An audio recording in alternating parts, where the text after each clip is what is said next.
on the WNBA's CBA negotiations. Brianna Stewart, Vice President of the WNBA Players Association, said Thursday that the league and players union will not agree to another collective bargaining agreement extension at Friday's deadline, meaning both parties would instead end. January 9th came and went. No agreement, no extension. And now the WNBA finds itself trapped in what officials are calling a status quo phase. But here's the truth behind that label. Both sides are now staring down the nuclear option. Players could walk off. Owners could slam the door shut. And the clock is bleeding away on an entire offseason that is supposed to be underway. The expansion draft, originally set for early December, vanished into uncertainty. Free agency, slated to ignite this past Monday, remains frozen in limbo. The college draft in April? Who can say? At this point, we're witnessing a professional sports league essentially hitting pause, held hostage, because two sides can't settle the fight over the money.ey. What does this status quo period mean, and what are the implications for the 2026 season?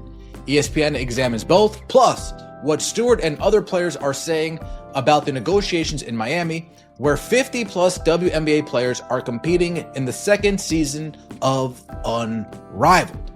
What does status quo mean? Let's get into it. For one, not a work stoppage, at least not yet. Under the status quo, the working conditions of the current CBA would be maintained, and the league and union. And that right there, that's the masterstroke by the owners. They're not locking anyone out. They're leaning back, palms open, almost tauntingly, saying, "We'll talk, whenever you're ready."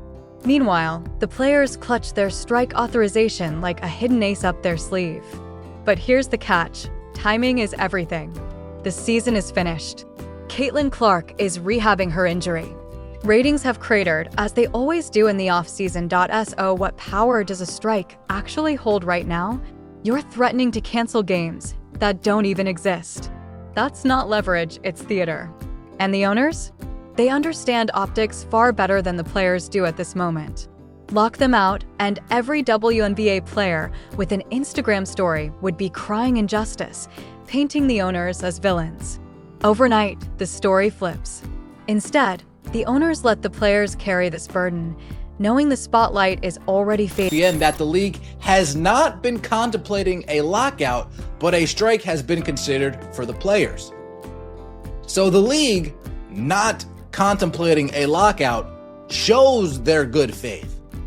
The players saying, you know what, we're going to strike, shows the bad faith of the players.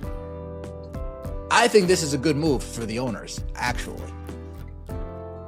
They can kick their feet up, look good, and if the players want to strike, it's just a dash. Let's break down what's actually on the table, because the numbers tell the story. The league's latest offer, floated back in early December, gives players roughly 70% of net revenue. But insiders say that actually works out to less than 15% of total league revenue, the source of mounting frustration for the players. Yet there's more buried in that deal. The salary cap would jump from $1.5 million to $5 million. Maximum player salaries would hit $1.3 million before revenue sharing even kicks in. Factor in the proposed revenue sharing model, and max salaries could climb to $2 million, with average pay reaching $780,000 over the life of the deal. Compare that to today. Current max? Around $240,000. Top players could see a fourfold increase. That's massive. But the players' union looked at it and essentially said, not enough. 2 weeks ago, they submitted a counter-proposal. And the league? Silence.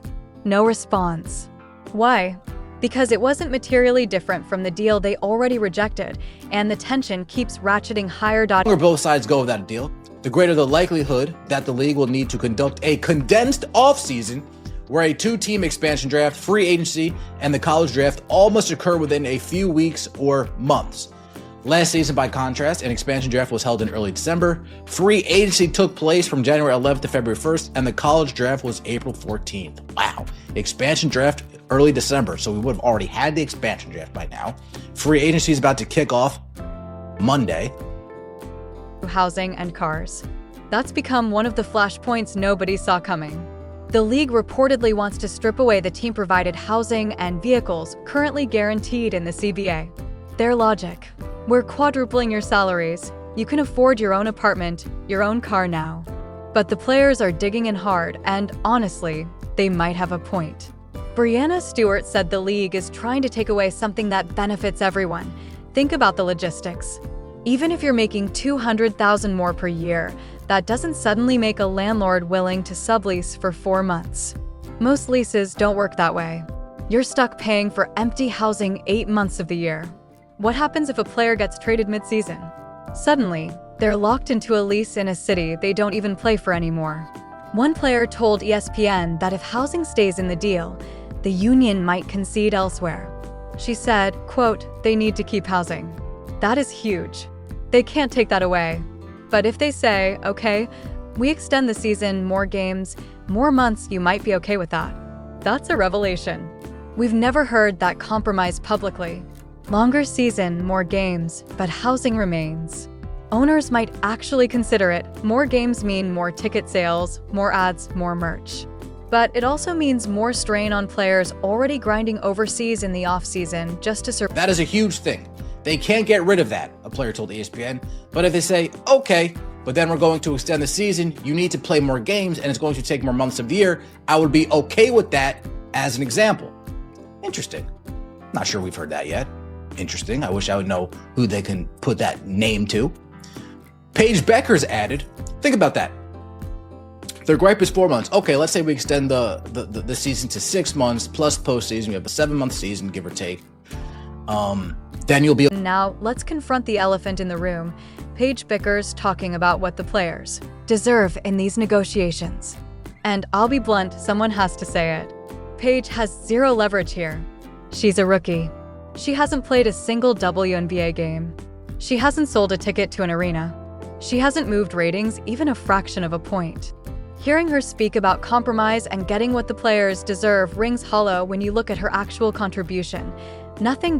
She's trading on college fame and her UConn pedigree, but that doesn't translate to professional clout.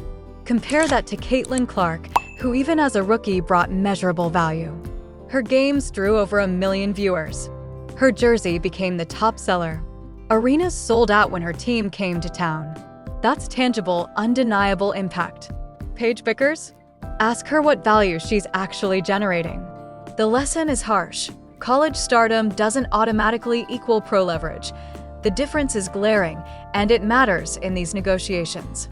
When players claim what they deserve, they must show exactly what they're bringing to the table. Revenue sharing sounds good on paper, until someone asks, which revenue are you actually responsible for creating? Now we're in a limbo period. Status quo is what they're calling it.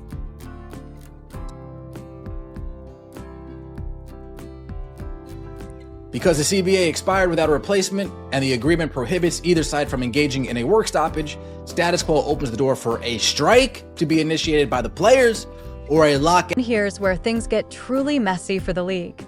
If these negotiations drag on, we're staring at a condensed off-season, a ticking time bomb of chaos. Picture this: the expansion draft, free agency, and the college draft all crammed into a few frantic weeks, maybe 2 months. Last year, the expansion draft happened in early December.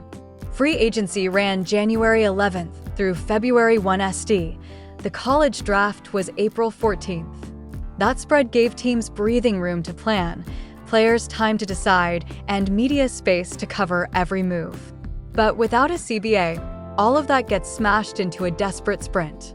Teams make snap decisions, players scramble to secure their futures, and the whole league descends into the Wild West. Trades fired off daily. Signings dropped hourly.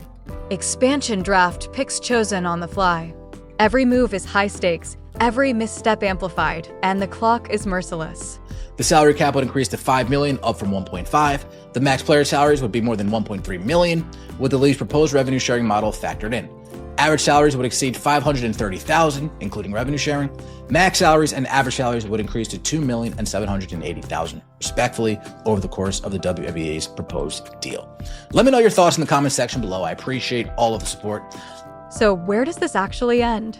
League sources keep insisting both sides will strike a deal and there will be a 2026 season. And honestly, they're probably right. Neither side can risk losing an entire season, especially not after the momentum the league built in 2025 with the Caitlin Clark effect. But here's what's really happening behind closed doors. The owners are playing the long game. They know the players can't strike effectively in the offseason when no one is watching. They know public opinion will turn against anyone seen as unreasonable, demanding a deal that quadruples their salaries. And they know that every day this drags on, it's the players who look like they're stalling progress. The players are in a tough spot. They see the revenue, the new media deals, the sold-out arenas during Caitlin Clark games. They think we deserve a bigger slice. But what they're not accounting for is that most of that growth is tied to one player, and she isn't even negotiating because she's rehabbing her injury. Breanna Stewart can talk all she wants about good faith, but good faith requires compromise. Right now, the players' union keeps submitting proposals barely different from the ones already rejected. That's not negotiating. That's posturing. Yes, housing is a legitimate issue. Yes, revenue-sharing concerns are valid. But when you reject a deal that quadruples salaries and increases the cap by over 300%, you better have a compelling reason. We want more isn't enough when you can't prove your personal contribution. Here's the brutal truth no one wants to say. The WNBA had one transcendent star arrive in 2024, and she single-handedly changed the league's trajectory. Attendance soared, ratings exploded, merchandise flew off shelves, sponsorship deals poured in, all thanks to number 22 in a fever jersey. And now you have players who haven't moved the needle trying to negotiate like they're the reason the league is suddenly valuable. That's the disconnect. The owners see it. The players refuse to admit it. That's why we're trapped in this status quo period. The smart play for the owners? Exactly what they're doing. Sit back, look reasonable, let the players explain why a fourfold salary increase isn't enough. Let them threaten strikes in an off-season where it doesn't matter. Control the narrative by doing nothing. Eventually, probably within weeks, the players' union will realize their leverage is illusionary. They'll tweak their proposal. The league will offer minor concessions on housing or travel. Both sides will declare victory, and the new CBA will look almost identical to the December offer. That's how it ends. Not with a dramatic strike. Not with a revolutionary revenue-sharing model. But with a quiet press release, both sides pretending they won. The real question: how much time will be wasted before then? How many expansion draft picks rushed? How many free agency decisions made in panic? All because the players' union couldn't accept a deal putting their members among the highest-paid women's professional athletes in the world. So when you see headlines about status quo, strike threats, or lockouts, remember, this is a game of chicken. One side is driving a truck. The other side is on a bicycle. Eventually, the bicycle swerves. The owners can wait. They have NBA money, time, and public sentiment. The players? Instagram posts and empty strike threats. Not a winning hand. Mark my words, a CBA will happen within 30 days. It'll mirror the league's original offer. The players will spin it as a win. The owners will quietly smile. Salaries quadrupled. Exactly what the league intended, but maybe I'm wrong. Maybe the players' union has some hidden strategy. Maybe they have leverage we don't see. Maybe they get everything they want. Or maybe they're about to learn a hard lesson, negotiating from weakness while thinking you hold the cards. Time will tell. But my money's on the owners. They've played this game longer. Smarter.so, what do you think? Are the players right to hold out for more, or should they take the massive salary increase and call it a win? Drop your thoughts in the comments, because this story is far from over.